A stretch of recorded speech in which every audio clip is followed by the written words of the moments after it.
Man, do we have an exciting? No, not exciting. We have an episode. Let's just call it an episode of Hedge Heads coming up. What are you talking about, John? Well, we have to go over the report. Not a lot of good news. Actually, no good news in that thing. This is a devastating report for this time of year. We'll break down the numbers a little bit, but more really focus on, is there anything that we can do to improve 2025 hedges or now 2026 hedges? And this might even spill into 2027. It was so bad. But we are going to talk about, is there anything you can do once we lay it all out there, and go from there.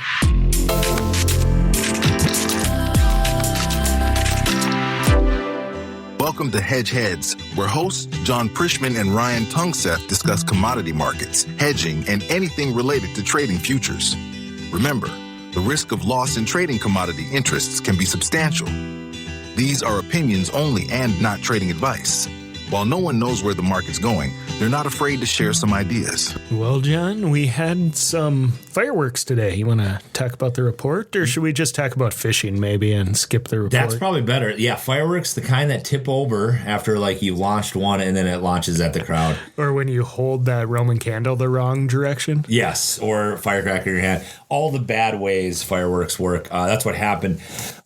So we came in and no one really saw this report coming, except for there was, Ryan was just pointing out, there was a fella on Twitter that he did know that this acreage increase was coming, or his data told him it was, and it did. Now, you're going to hear a lot of bad numbers, and it's not this, can't be that. This is actually a devastating report. This is not what you want to see this time of year.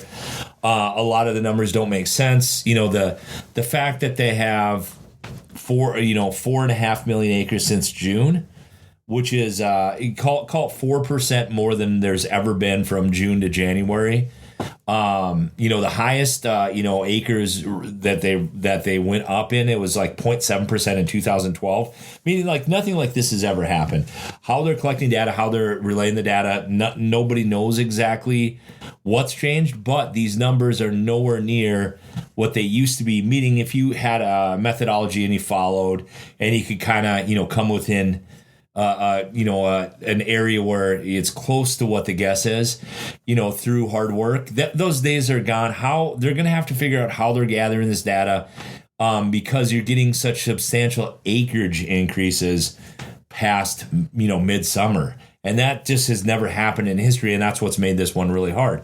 Down 24.5 cents in corn, obviously a terrible reaction, broke out of the range that it's been in forever. And it'd be one thing for $5, like I think in 2013, they were expecting a 4 bushel cut, and they actually added 2 bushels. I think they missed it by 6 bushels. So that was a big yield miss in 2013. But we were at 520, 525 coming, able to come down and still be profitable. Now inputs are high. We have this number. And so what does it all mean? It's great that everybody's talking about it. What does it all mean? It really evaporates, preparing for marketing. Like this is going to be the report. Hey, if it's neutral, slightly friendly, and I'm talking slightly friendly, like they take a bushel off or 2. Now they were expecting 2 bushels to be cut. They added a half bushel. So even after it was down and dying on the ground, they kicked it one more time with the added bushel. But then they added 100 million to the feed side, which is already way too high. So this report could have been even worse. So where does that leave a guy? And that's the important thing that we're going to talk about. Like, how do you handle this? This is a unique market. I don't know that we've ever seen anything like this, really. I've been doing this for a long time. We've seen a lot of up and down markets. But you have wheat that's in really bad shape, price-wise, and the outlook is dire, or as gloomy as ever. But that's wheat, and that was to be expected. Then you have beans at 81 million acres. So it's like, well, at least there's a bull in the bunch because we hardly have any of these. And, it's an exceedingly low acreage. But no, the bean number wasn't any good today either, meaning we're not selling enough beans. So we're not selling enough wheat for what we produce. We're not now. What's new is we're not selling enough beans for as much as we produce, and this is with China back in the market. And we're planting 100 million acres of corn, or near 100 million acres, and we're getting record yields. This is not good. I mean, none of what's happening generally if you go that high in acreage for corn, you're going to have to come off in yield because you have fringe acres and all that stuff, and it's not going to be perfect everywhere. But that's not what this market said. We're 5.5 bushels above the record. So complete and total utter destruction of any hope of any bullishness. And now I know what you're thinking right there. Because he's saying that, it's probably the bottom and it's going to go higher. And I want it more than anybody. I wasn't particularly bullish this entire year, other than corn was starting to improve and it looked like we're going to have a nice number here to try to get some marketing done. That's gone. I mean, we don't even have that anymore. What's your thoughts after all the dust is cleared, Ryan? I mean, do you have a glimmer of hope in any category? A glimmer of hope. Let's see. That's a big question, John. But I don't know about a glimmer of hope yet. I'm very interested to see what the market does tomorrow. The numbers were obviously devastating, and now you can have the discussion of do you believe the numbers or not, and we'll get to see a whole lot of that tomorrow. I already have seen some of that today. What was most interesting to me from the report today with both, beans were down, 15, 14 something. Yep. Corn down 24.5. The volatility did not move. The volatility is still so low, which I don't even know how to interpret that now. This is just where it should be. It was great if you bought puts, but I mean, it's been forever since you could make money buying puts. In the back to your volatility, it's been so low. You haven't really been able to make money on puts or calls, especially this time of year. Last year calls worked, but it's unusual through these reports that you're getting enough because they're pricing the option so little. Strangle probably would have worked today, or straddle would have worked in corn. Yeah. Where you're buying the put and call, your put would definitely outpace your call. Yeah, but even doing that prior to the report, even though the volatility was low and they were more reasonably priced, your return, this was unexpected, right? So would it have made sense? Why would you have done it? It's kind of the thing. And we did talk on Thursday that there was report risk last Tuesday, about what the risk was coming in, but I thought the risk was a little more to the upside, Yep. And so they weren't expecting acreage. We were proven way wrong on that. Yeah, so. That's where the difficulty lies, is the time of year this report's coming out. It'd be one thing to have this in August or even September, and then a lot of adjustments along the way that make it better. This just got the worst that it is going into spring. I mean, terrible timing for everything. The exact opposite of what you want to see. I do have a glimmer of hope, though. What's that? Your March-May spread barely moved. It did, and that goes to show you that there isn't too much corn around. Now, I won't make the argument there's not a lot on farm. There is, and that's why we're hoping for our plan, which is no good anymore, was looking for a 15, 20 cent rally after this to get a lot of stuff sold for old crop, and also to get stuff on for next summer. And I wanted the $5 put in December. I didn't expect the price to get much over 475, 480, but I thought with a slightly supportive or neutral report today, we could go sideways slightly higher into at least spring because of the time of year we're at. But that's gone, so there won't be a $5 put. Now it goes back to what can you do to make things better? Can I make the bull case, having said that? Now that I had a second to think about it, yes. I'm going to make a bull case from this low that you just declared by saying how unexpected this was. Yeah, if your broker's panicking, call you, it's the bottom every time, stuff like that. Yeah, I would love for that to be that way. Here's the bull case. Who's selling their corn now at these prices? And are we now the cheapest in the world? Yes. So exports have been really good. Now Phenomenal. Are they even better because our price is so low that we're exporting a ton and no one's selling their corn off their farm because they don't want to sell it at this price? There's your slight bull case. It's the time of year, though. That would be fine if they had just put it in the bin. Now you need to raise capital. Inputs haven't come off, which only makes the situation worse. So if you're paying more, you need to raise more capital. You need to sell quicker. I had two guys ask me, should I just dump all my old corn? And I don't remember what other than probably not the best time this second right now. I'm not saying even this week is bad, but this second probably not. The damage is down. It was down 24. But that the point is that's the attitude that you're going to find out there for people that don't have commodity accounts, just regular cash marketers.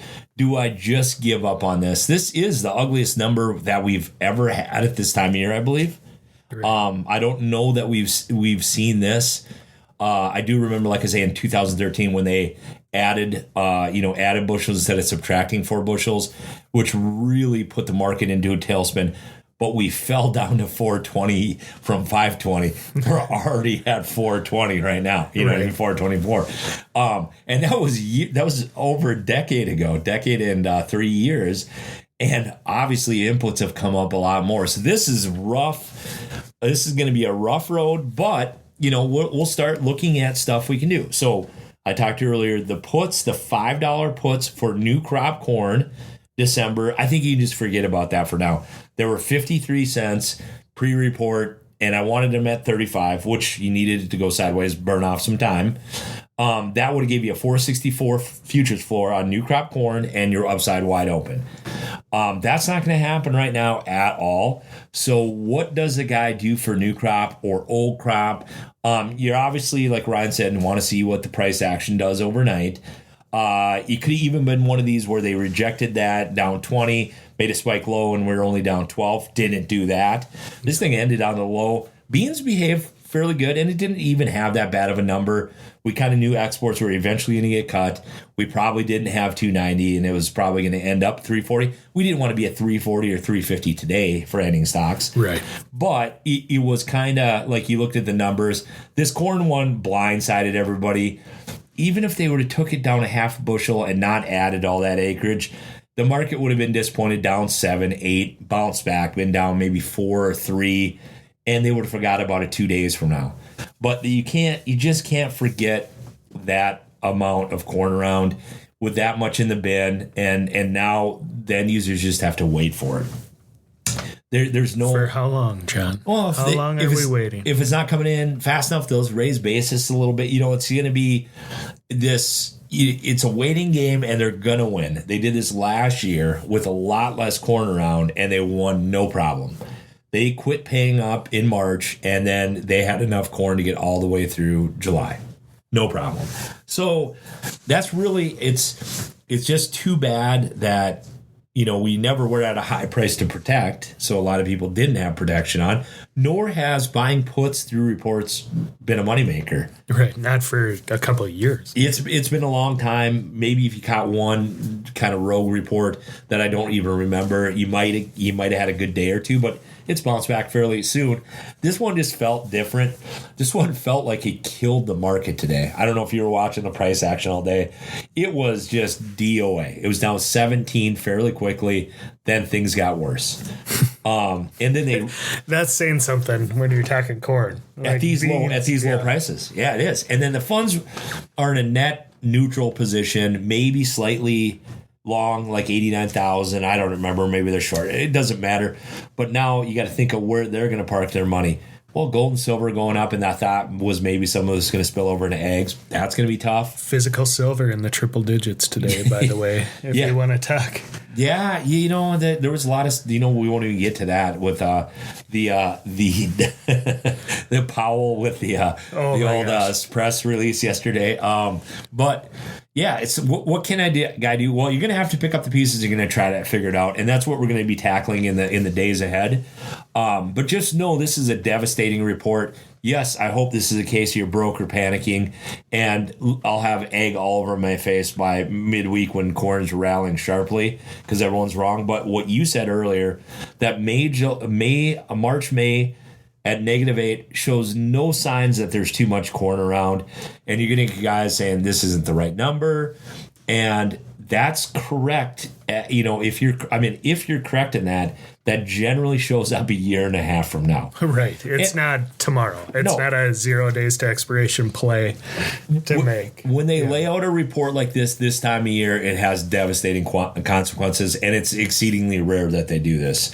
It's just not, it's not what you need to see. You don't shake this stuff off immediately. And maybe we're going to go sideways and not go any lower. I mean, I'm not saying we're going to fall to nothing, but we're rolling in with way too much corn on record demand. And we're going to plant maybe another 100 million next year. That's really what I wanted to get to is, I don't want to be nothing but bad news, but we planted 81 million acres of beans last year. It was way too much. We're going to have, 82, 83. And if we don't, and we have 81 again, then we're going to have 100 million acres of corn. And what a mess we have here. And guys are going to be confused as to what to plant. I identify as a rancher now. Yeah, it is about the time to start throwing some fence up and getting some cattle bought. But how are you going to do that? It's you can't hedge them. No. So I mean, you can, but it's the money. Get your checkbook out to buy them and get your checkbook out to hedge them. Yeah, there's nothing but risk in that business right now too. You're going to hear all this. They wanted to get the price down, and that's all rigged and all that, and it's really not going to do anybody any good.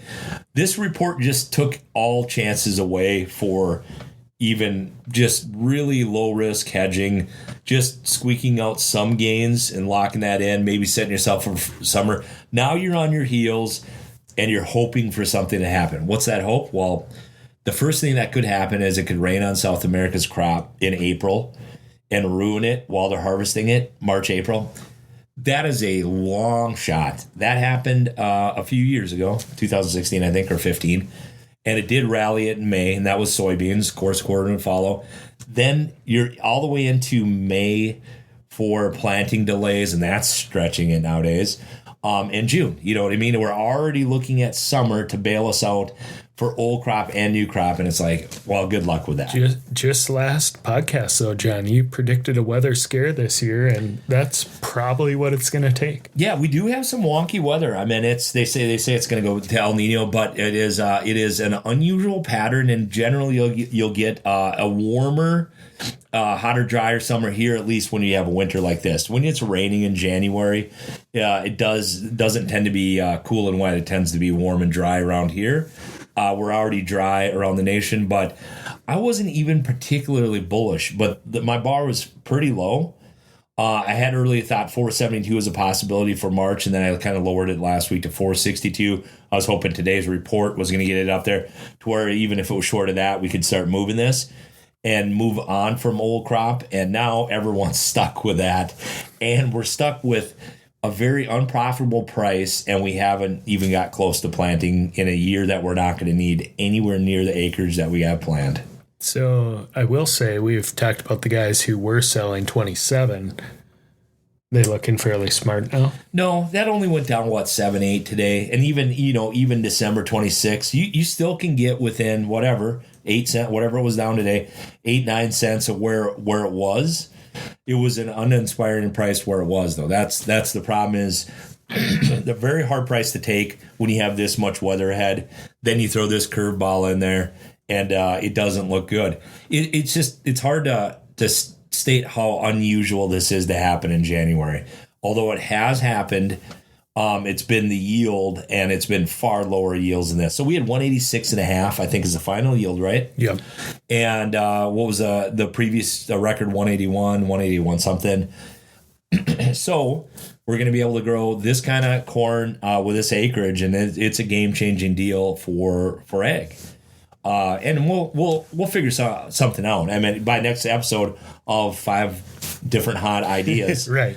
But it just didn't happen today, right after that report.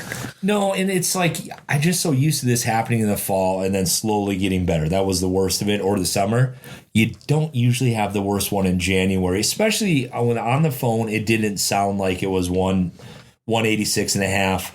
I thought it was going to be big and it was good weather, but I didn't hear 186.5 on the phone from all these states that I talked to guys in. And then, like I said, we're going to have to move on. That's that with the report, but it's kind of a shock to come out of the blue like this. But like I said, they did you a favor. They added 100 million bushels of the feed and residual, which is already 400 million bushels too high at the very least, which is downright scary. So in other words, these aren't even the worst numbers. I mean, if you believe the yield and you believe the acreage, these aren't even the worst numbers. The worst numbers are yet to come. You know, I mean, what do you? I'm just appreciating the shiny bright spot you're bringing to this. At first went really positive. There were the 100 million bushels in there, did its favor. Back to that'll come haunt us terribly bad later on, which is true. I mean, it's not, they're not going to use that much. What is it, like 650 million bushels over last year's demand on the feed and residuals? I might be off a little bit on those numbers, but there isn't going to be more cattle around and more anything that's going to be 650 million bushels. So shocking, but we're here to solve problems. I just wish it wasn't as hard as it's going to be this year, because it doesn't get much harder in hedging when you don't go to a profitable price ever, and then you fall from there. Right. You know, so that's kind of where we are. We're right. So we might be going into the new toughest year. We're going into the new toughest year, and then we're going to figure that year out. But in a year and a half from now, I'm kind of in that camp. I actually don't think there's this much corn around, and I base that off just the basis all the way through harvest, and the basis now, and the March-May spread. This doesn't feel like way too much corn around, an overwhelming amount. But unfortunately, we have to wait probably 18 months before this really starts showing up in basis and spreads and everything like that. That seems like a long time, but it really isn't. I mean, if we go down and calls get really cheap, that's going to be a good way to play it. And on sold bushels, you're going to want to cover, like, it's not going to be 2020. I hate comparing it to that year. But just this surprise, oh no, there's not as many bushels around. Don't be mad like all these guys are going to be online. Just watch that basis, watch that spread.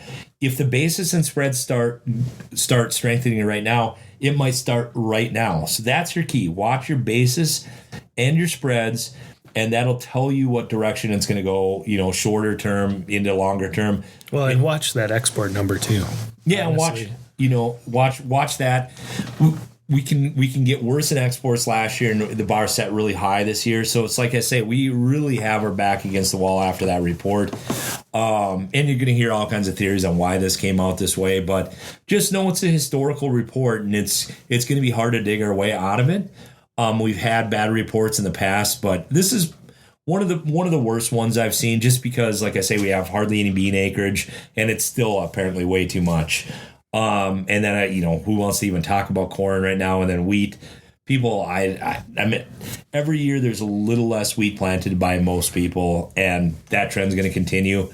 And U.S. agriculture is going to go through changes now. We're going to enter a phase that we really haven't seen before, whether it's more payments, whether it's more programs, whether they up the ethanol usage, in unleaded. Something's going to have to change because we simply produce too much, and we're getting better at it. And, that's just the way it goes. But it's always darkest before the dawn. It's just too bad it's taken away all these opportunities that would happen. We're likely to go into a sideways market, with extremely low volatility. So it's not like you're going to be selling calls and puts and just banking on that. Just the worst possible scenario that you can have going into a spring is kind of what got laid out today by the USDA, with no bright spots in there. Well, besides 100 million extra in feed and residual. Right.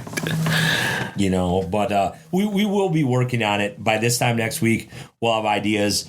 I already started looking at the September calls, which I've been talking about, 460s, 470s. Now 450s and 440s could be coming into play if they're, 15, 16 cents. One guy I was talking to today, he said, now what are the 550s, which we talked about that too. Even though like the 460s, 470s are cheap, it doesn't cheapen up a lot as you go to 480, 490, $5. And now they will, though. Now this is where you're going to start getting your very, very cheap calls. And you might even be able to look into like a September or a December 27, own them for a couple of years. Like, are we going to get windows to own these commodities at very low prices for a very few premium for a lot of time? Most likely that's the next phase that we're going to go into. Why do I want to own more corn if I already own corn? Mainly because it's going to be easy to pull the trigger in a bear market on sales. You're not going to hang on too long. You're not going to linger. Right now it is just like, can you sell calls against your production? When they're paying you 4 or 5 cents, but a lot of the information's out. We're past the South American growing season, but I still am in the camp. If you're selling a good amount of time for 4 or 5, 6 cents, you're still just opening yourself up to a lot of risk. You have Trump in there. Things can change very quickly. There could be a different program. Who knows what's going to happen? So I'm not interested in that. Other guys will be, but I just hope that I'm able to read stuff tonight and come up with some ideas that are going to be helpful for people. Because like I say, under the cost of production with a terrible outlook going into spring is not great for hedging, I wouldn't say. Time to sell your silver. Yeah, sell silver and buy corn seed. I mean, it's probably, actually, I laugh at that. It's probably going to happen this year. Yeah, I mean, guys are going to just do what they're going to do. Banks are going to have some tough conversations. I don't doubt that. I think pre-report, you could do your numbers. You could maybe do some projections, maybe, kind of lay in what the price guarantees in February are going to be, the insurance guarantees, and you could almost make those numbers work around here. I'm talking, or make them work enough to get the loan and get everything good. After today, that's going to be even creative conversation, and creative numbers is gonna be tough. Yeah, I agree. That's the sad part of the report. Yeah. Yeah. So what is the answer to get out of this? Well, we're on the hedge side of stuff. We'll bring old Theta farmer in here again to talk the policy side. But there's gonna be a lot of noise made out of this, and hopefully some good changes do happen. But I still, like I say, I think it's an unusual situation to have all three commodities this bearish. And then what we look to be full acreage again next year. I mean, it's just an unusual event. Absolutely.